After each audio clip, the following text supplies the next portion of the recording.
looks so real. Oh my God, he's killing him. No, he's actually killing him.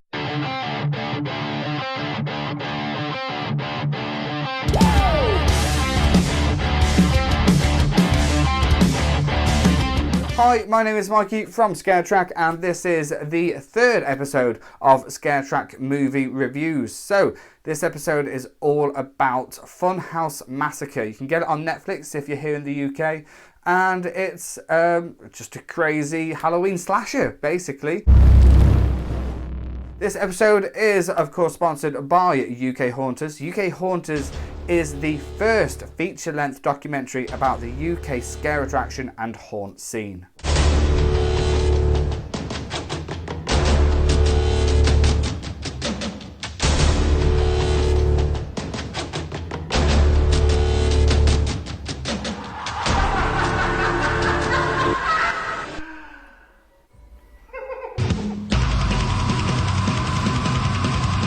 So this movie starts with one of the kings of horror. Robert Englund is in it, is basically the head warden of a secret underground layer of basically where crazy lunatics get taken to. You actually meet all the antagonists right at the beginning of this film. You have Miss Quinn, who is a reporter for a reporting thing, and she basically goes to interview him. I don't know why, considering it's so secretive, but hey ho.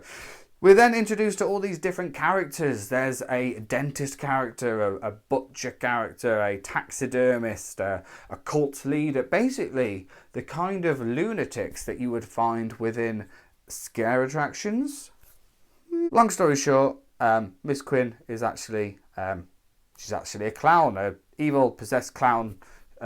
She's not possessed, but she's crazy, and they break out. She kills Robert Englund, so he's got his paycheck at the beginning of the film. They basically go to a Halloween haunt to kill some teenagers. What I like about this movie, if you obviously go in knowing that it is just going to be a crazy low budget sort of slasher film, is the fact that you meet all the bad guys first. They're not just generic a clown, a slasher, or this guy. Although they are, you kind of know a little bit of their backstory. They give you little vignettes of when you meet them, so you kind of know the bad guys more than you know the good guys. So I like the fact that this film, it starts with you meeting the bad guys, whereas usually you spend the first 20 minutes meeting these really annoying teenagers, and that didn't happen. I did speak a little bit too soon, because then the annoying teenagers come in. They all work in this diner and they have some stick with this horrible old man, and they spit in his food. No one really cares about that. It didn't need to be in the food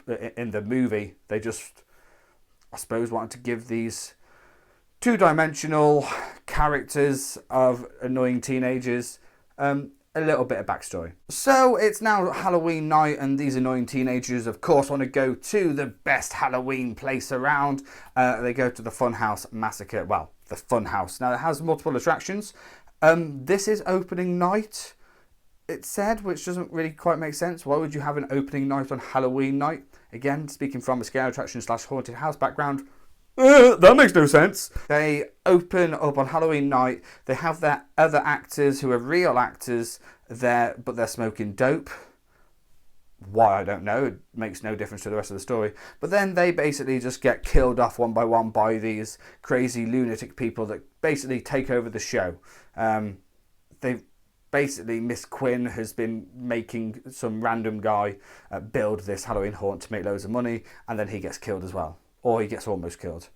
He's kind of annoying, no one really cares. So next up, the mazes are open, and people are just getting killed left, right and centre. Like these actors or scare actors, these actual real life lunatics don't give a damn. They're killing people in front of everyone, and because they're all dumb, they're like, oh, it looks so real, oh my God, he's killing it. No, he's actually killing him.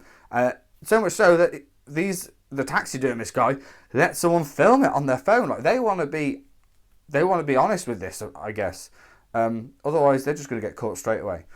But then as the film progresses, the cult leader comes out on the stage and kills the annoying radio presenter guys, and he goes, yeah, this is a mass killing. We want you to know that this is all real.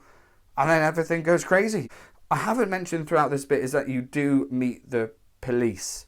throughout this film. There's been some murders within the area as well. Now, you get to see this film from 3 different points of view. The annoying teenagers, the baddies, the antagonists, the lunatics, and the police officers. Now, there's one police officer who she knows what she's doing, but his deputy is a bumbling idiot. He does provide a little bit of a comedy, and again, these sort of films, you know that it's not going to be the most groundbreaking horror. It's just an old school, sort of fun, crazy little slasher. So, like I said, it's just a little bit of cool Halloween fun, but like other sort of subgenre haunt horror films, the teenagers again are a little bit dickish. They're not very nice to scare actors. They're basically out with their phone and they're saying, oh, I'm going to get like, oh, again, it might just be me because I'm a fan of scare attractions, but these are the most annoying people. Like, no one's going to care if they die because they're so annoying. There are some really cool gory kills in this film. I specifically like the one of the slutty girl getting pushed onto sort of like a coat hook in the toilet, so that sort of like comes through her mouth. That's pretty cool. There's some other cool kills when a man's face is proper smashed up. Some nice visual effects there, so a good film for a nice bit of blood. The awkward bit about that bathroom scene though is this place is heaving. There's so many people there. They comment it throughout the film that this place is packed. Throughout the toilet there's a sex scene in there. Who knows why, but bonus boob. But throughout this whole sex scene, it doesn't last very long, mind, no one comes in. Could you imagine going to Tully's Shocktoberfest, having a cheap quickie with your missus in the toilets and no one's going to come in? And then the bad girl, Miss Quinn, doesn't even kill him then. She just watches like a sick voyeur. Sounds like fun. So with all those bad points, there's a fair few good points as well. Like you say, you've got to go into these films knowing that you're just going to watch a little bit of a crazy slasher for an hour and a half. Some horrible teenagers are going to get killed by some scary clown people. And we know that kind of is as far as these films go, but that's why we love them. The gore's in there. Also a bit of a twist at the end. I'm not going to tell you what the twist is, but it's really unnecessary, but it's funny, it's fun. Has Robert Englund in it, of course, and we always love to see him in any film. And yeah, it was an overall fun film. I mean, it's not going to blow anyone away, but it's one of those that I think would get you pumped, ready to go on a Halloween night haunt, go to a scare attraction or something like that. So is it worth watching? Yeah, give it a watch. Like I say, if you're in the UK, it's on Netflix now, so it's going to cost you nothing. And it's another one ticked on this subgenre of haunt horror. I hope you've enjoyed this episode of ScareTrack Movie Reviews. Let us know what you want us to review next by putting it in the comments. And again, be sure to check out our website, www.scaretrack.co.uk, for our podcasts, scare cams, and much, much more. Thank you once again, and we'll see you on the next episode.